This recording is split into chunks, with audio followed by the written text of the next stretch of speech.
اتومي عادتونه اتمه برخه د ځان پالنې راز په 1971 کال کې کله چې د ویتنام جګړې 14 کال پیلېده نو د جرګې غړو له کانتیکات څخه رابرټ سټیل او له ایلن ویس څخه مورګان مورفي کشف کړل چې د امریکا خلک یې معتاد کړل د سرتیرو د لیدو په وخت دې ته متوجه شوي وو چې په هغه ځای کې د امریکا تر 15 سلنه زیات میشت سرتیرې په هیروین روږدي شوي دي وروستیو څېړنو بیا وښودله چې په 15 سلنه وسلوالو ځواکونو په ویتنام کې هیروین امتحان کړی وو او کابو 20 سلنه یې معتاد ول ستونزه له هغه څه چې په لومړیو کې اټکل کېده تر هغه ډیره لویه وه دا کشف په واشنګټن کې د فوري اقداماتو لامل شو لکه د نشهیي توکو د کارونې د مخنیوي لپاره د ځانګړو اقداماتو کمیټې رامنځته کول دې کمیټې چې د ولسمشر نیکسون تر نظر لاندې فعالیت کوو هغه د روږدي کېدو د مخنیوي او همداراز د روږدو سرتیرو ته د دوامداره ځواک بخښلو په هڅه کې وو لی رابنز یو مسؤل څېړونکی و رابنز هغه موارد پیدا کړي وو چې د روږديتوب په هکله یې ټول منل شوي باورونه په بشپړ ډول بدل کړل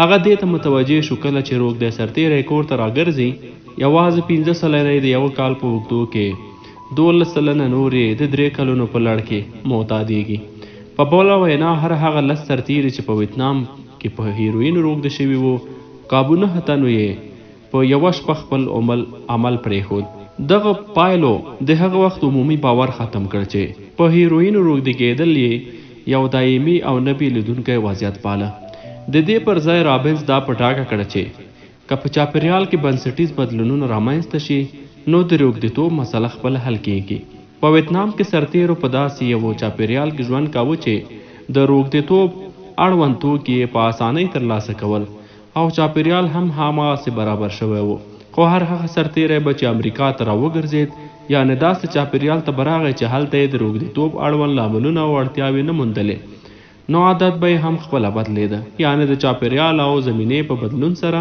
عادت هم بدل شو دا موضوع د عادي روږدي شخص له حالت سره پرتله کړئ چې خپل کور یا له خپل یو ملګري سره معتاد شوی وي که هغه د درملنې کمپ ته یوړل شي په هغه کمپ کې د مخدره توکو د نشتون له امله به ښه شي خو کله چې بیرته همدې چاپیریال ته راوګرځي هرومرو به بیرته روږدی کېږي ځکه په دې چاپیریال کې د روږديتوب هر څه ورته د لاسرسي وړ دي نږدې 90 سلنه روږدي هغه اصلي چاپیریال ته په راګرځېدو سره بیا روږدي کېږي که وزن مو ډیر وي که سیګریټي یا روږدي یاست په ټول ژوند کې تاسې ته ویل شوي چې دا هر څه ستاسې د ځان پالنې قوي او د ضعف له امله دي او ښایي حتی له دې امله بد انسان یې دا فکر چې لږ څه نظم ستاسې ټولې ستونزې به حل کړي دا فکر ستاسې په فرهنګ کې ریښې لري که څه هم وروستۍ څېړنې بل څه وایي کله چې عالمانو داسې خلک وارزول چې ظاهرا یې د ځان پالنې لوړ ځواک درلود په دې توګه په ډاګه شوه چې دا خلک له نورو سره ډیر توپیر نه لري د دې پر ځای منظم خلک د خپل ژوند په تنظیمولو کې په ښه توګه عمل کوي په بله وینا هغوی بیخي کم وخت په ځانګړو موقعیتونو کې تیروي هغه خلک چې د ځان پالنې لوړ ځواک لري معمولا هغه کسان دي چې له ځان پالنې ګټې اخیستو ته کمه اړتیا لري د ځان ساتنې تمرین کول په هغه شرایطو کې ډیر اسانه وي چې تاسې پکې لږ ځان ساتنې ته اړتیا لرئ نو ژمنتیا هڅاند اوسېدل ثبات او اراده د بریا اړتیا ده خو د دغه ځانګړنو د پیاوړ کولو لپاره دا نه ده چې تاسې قرار کښېنئ او په دې تمه واوسئ چې یو منظم انسان به واوسئ بلکې خپله باید ځان ته یو منظم او سم چاپیریال جوړ کړئ دا تصور مو په مغزونو کې د یو عادت رامنځته کېدو د څرنګوالي پوهېدو سره تاسو ته لا ډېره معنا در پیدا کوي هغه عادت چې ستاسو په مغزونو کې ګډ گزاري شوی کله چې دې ته ورته بل وضعیت رامنځته شي نو کارونې ته به آماده وي کله چې د تکزاس نامتو ارواپو په تیولول سګرټ څکول پیل کړل نو اکثره وخت یې له یو ملګري سره آس غلولو ته تلو هلته به یې سګرټ څکول بیا سګرټ څکول یې پرېښودل او کلونه یې ځان ترې وساتلو هغه همدارنګه د آس غلونې لوبه هم پرېښې وه څو لسیزې وروسته بیا په آس سپور شو او بیا یې د سګرټ څکولو شوق وکړ هغه محرکونه لا هم د هغه په بدن کې وو یوازې ډیره موده شوې وه چې هغه له دې حالت او محرکونو سره مخ شوی نه و کله چې یو عادت کودګزاري شوی بیا د هغه چاپیریال نښو پر اثر کېندېدو سره هغه عادت بیا تکرار ته لیوالتیا ډیریږي دا یو له هغه دلایلو څخه ده چې د کړنو د بدلون یو دلیل ښایي معکوسې پایلې ولري د چاق او زیات وزن لرونکي خلکو ځورول ښایي هغوی ته د اندېښنې را پیدا کړي او له دې امله اکثره خلک د خوښۍ وړ مقاومتي ستراتیژي یعنې پرخوري ته پناه یوسي. سګرټي خلکو ته د خراب شوي تنفسي سیستم عکسونه ښودل یوازې د هغوی اندېښنه ډېروي. دا خپله د دې لامل کیدای شي چې ډېر خلک د سګرټو په لور لاړ شي. که محرکونو ته متوجه ونه اوسئ نو د هماغه عادتونو د رامنځته کېدو لامل کیدای شي چې تاسې یې د مخنیوي په لټه کې یاست. بد عادتونه خپله تغذیه کوونکي دي. ټولې له هغه احساساتو تغذیه کیږي چې تاسې یې د غیر فعالولو په لټه کې یاستئ. تاسې زړه تنګي او بد احساس لرئ. له همدې امله دې ته لا ډېر هڅیږئ چې حالت او احساس مو لا ډېر خراب شي. تلویزیون لیدل هم تاسې ته د تنبلۍ احساس پیدا کېدو لامل کیږي. له همدې امله لا ډېر تلویزیون ته کښېنئ ځکه د کوم بل کار ترسره کولو انرژي نه لرئ. د خپلې روغتیا په اړه اندېښنه مو لا ډېر اندېښمنوي او ډېر ژر تاسې ته د دې لامل کیږي چې تاسې د خپلې اندېښنې د ختمولو لپاره سګرټ وڅکوئ چې ستاسې روغتیا ته لا ډېر ضرر رسوي. حالات لا ډېر خرابېږي او د بدو عادتونو یوه ټولګه را جوړېږي. څېړونکي د دغې پدیدې له نښې رامنځته شوې غوښتنې په هکله وایي چې بهرنی محرک د یو بد عادت د تکرار لپاره د بې اختیاره لیوالتیا لامل کیږي. کله چې ستاسې پام کوئ څه ته ورګورئ نو تاسې یې غوښتنه پیلوئ.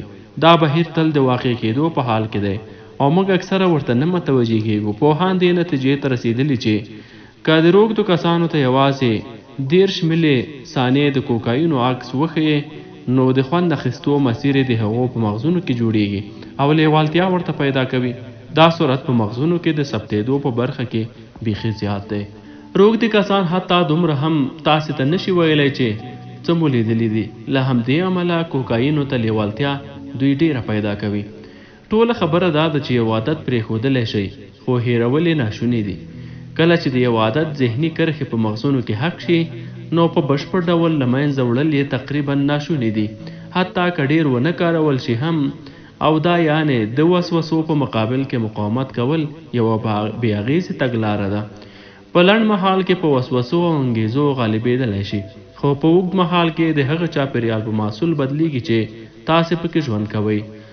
په ټوله کې ویلی شو چې تر اوسه داسې کوم څوک پیدا شوی نه دی چې په منفي چاپېریال کې واوسي او مثبت عادتونه وساتي. ښه لاره یې دا ده چې بد عادتونه له سرچینې او پایله پاک کړو. د بد عادتونو د پاکولو لپاره یوه ګټوره او کارېدونکې لار دا ده چې په لږه اندازه د هغو عادتونو لامل کېدونکو حالاتو کې راشي. که هیڅ کوم کار ترسره کول هم نه غواړئ نو څو ساعته خپل ټلیفون په بله کوټه کې پرېږدئ.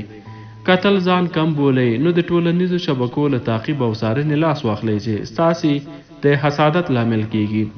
که ډېر وخت مو د تلویزیون په لیدو تیریږي نو د تلویزیون مو له کوټې وباسئ. که ډېرې پیسې مو په الکترونیکي وسایلو مصرفیږي نو د الکترونیکي وسایلو مطالعه او ارزول بس کړئ. که ډېر زیات ویډیویي ګیمونه لوبوئ نو د خلاصون لپاره یې له برقه وباسئ او تر هر ځلي کارولو وروسته یې لرې کیږدئ. دا تمرین د عادت بدلولو لومړی قانون دی. دا چې دغه کوچني بدلونونه څومره اغېزمن اوسېدی شي ډېر حیرانوونکي وي. یوازې یوه نښه پاکه کړئ ټول عادت محوه کیږي. ځان پالنه یو لنډمهاله ستراتیژي ده. ښایي یو یا دوه ځله د وسوسو په مقابل کې مقاومت وکړئ خو ناشونې ده چې تاسې داسې یو اراده ولرئ چې هر ځل خپله لیوالتیا پرېږدئ د دې پر ځای چې هر ځل د یو سم کار ترسره کولو لپاره خپلې ارادي ټول ځواک وکاروئ. تر دې دا غوره ده چې خپله انرژي مو د خپل چاپېریال په مثبت کولو مصرف کړئ. دا د ځان پالنې راز دی. د ښو عادتونو لاملونه مو واضح او د څرګند او د بدو عادتونو لاملونه مو هیر او پټ کړئ. څنګه یو عادت ځواکمن او پیاوړی کړو. په 1940 کال په لسیزه کې د نیکوتین برګن په نامه یو عالم چې هالنډی دی یو شمېر څېړنې ترسره کړې دي. داسې څېړنې چې زموږ پوهه یې بدله کړه. تنبرګن د شمالي الوتونکو په هکله د خپلو څېړنو او مطالعاتو له امله د نوبل جایزې ګټونکی شو. هغه سپین او خاورین الوتونکي چې اکثرا به د شمالي امریکا د سمندر په شاوخوا د الوتلو په وخت کې لیدل کېدل د هغو په اړه یې څېړنه وکړه. بالغ شمالي الوتونکو د مښوکو په سر یې یو سور داغ لري تینبرګن دې ته متوجه شو کله چې له هګیو تازه راوتلي بچیان چې خواړه غواړي په دې سره داغ مخوکه وهي. تینبرګن د خپلې یوې څېړنې د پیل لپاره پرته له تنې یوازې د مخوکو یوه ټولګه چمتو کړه. کله به چې غټو الوتونکو پرواز کوو او لرې کېدل به، نو تینبرګن به د الوتونکو ځالو ته ورتلو او د هغو بچیانو ته به یې دا مصنوعي مخوکه ورښودله. په دې توګه کله کله به د الوتونکو د بچیانو د مخوکو په سر هغه سور داغ لیده، نو هغه به یې د مور د مخوکې په څېر په ټونګه واهه او په واضح ډول به یې په دغو سرو داغونو سره کشش درلود، داسې چې ته به وایې په ذاتي توګه یې دا کار عادت ګرځېدلی دی. د یو څه وخت په تېرېدو تینبرګن دا کشف کړل څومره چې دغه سره داغونه غټ وي هغومره د الوتونکو بچیان ډېر مخوکه ورته وهي. بالاخره هغه داسې یو مخوکه جوړه کړه چې 3 سره داغونه یې درلودل. کله چې دا غټه مخوکه د الوتونکو په ځاله کې کېښودله، نو وړو الوتونکو په ډېره مینه د هغې غټې مخوکې په لور ورتلل او داسې په دې مخوکه ټونګې وهلې چې ته به وایې دا یې تر ټولو غټه مخوکه ده او دوی تر اوسه لیدلې ده.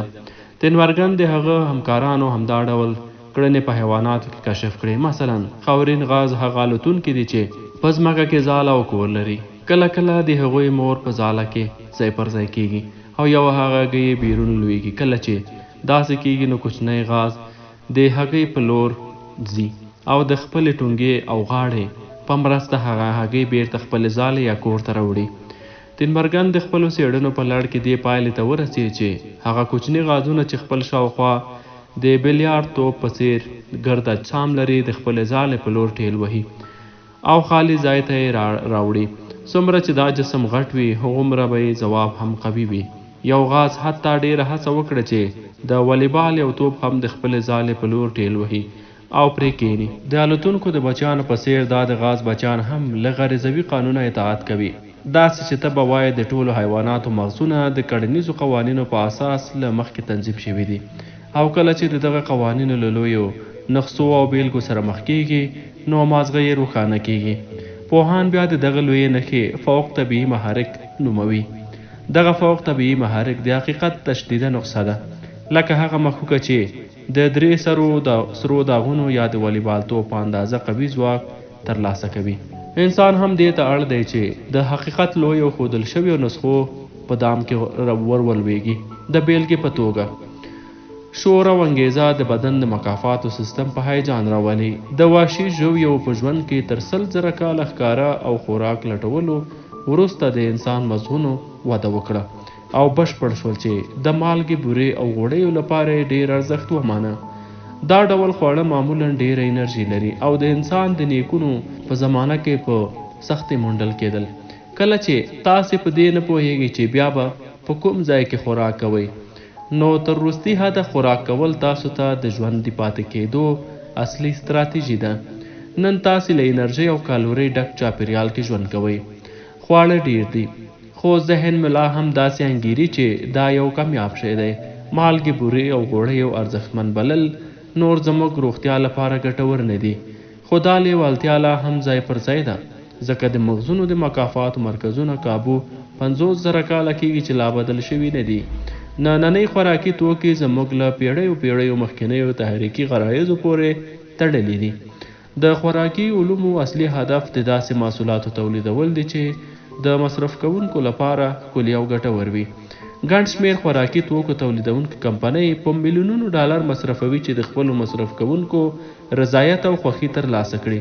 په ټوله کې دا ډول طریقې د خوراکي توکو پوهانو ته وړتیا ورکوي چې د ښه ترکیب چې ستاسې مازغه تحریک او لا ډېر خوراک ته مو هڅوي، البته چې د دې بهیر پایله بیا ډېر خوراک کول دي، ځکه خواږه خوند لرونکي خواړه د انسان مازغه ډېر زیات د ځان په لور ورجذبوي.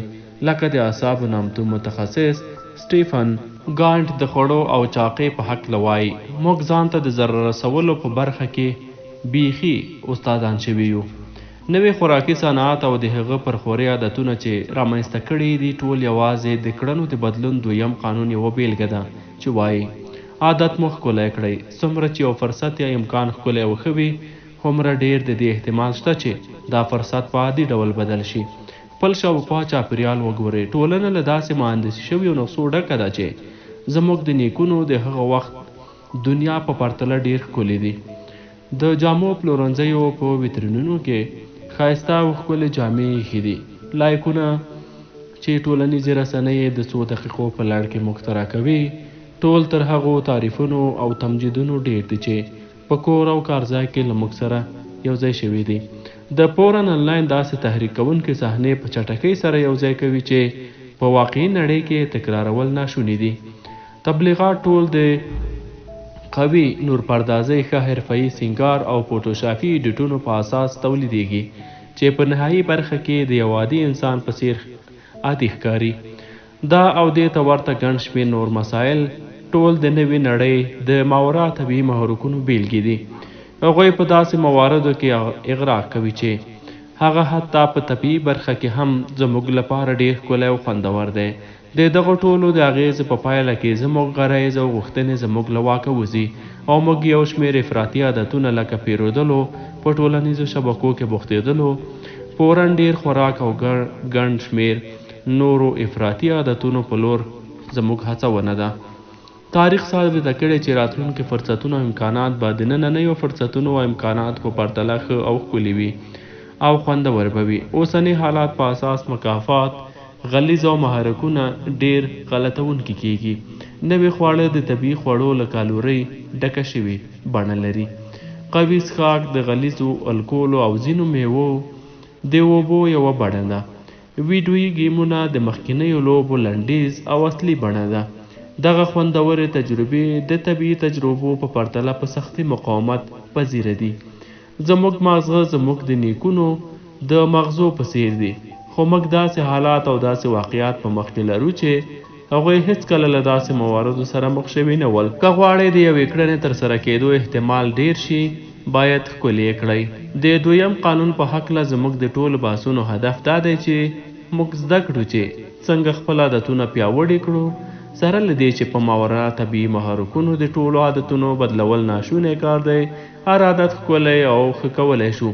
په دې توګه لومړی باید په دې پوه شو چې د قوي لیوالتیا شوق څه دی او څه کار کوي. خپل کار د ټولو عادتونو د ګډې ځانګړنې په څېړنه یعنې د دوپامین په شلیک سره پیلوو.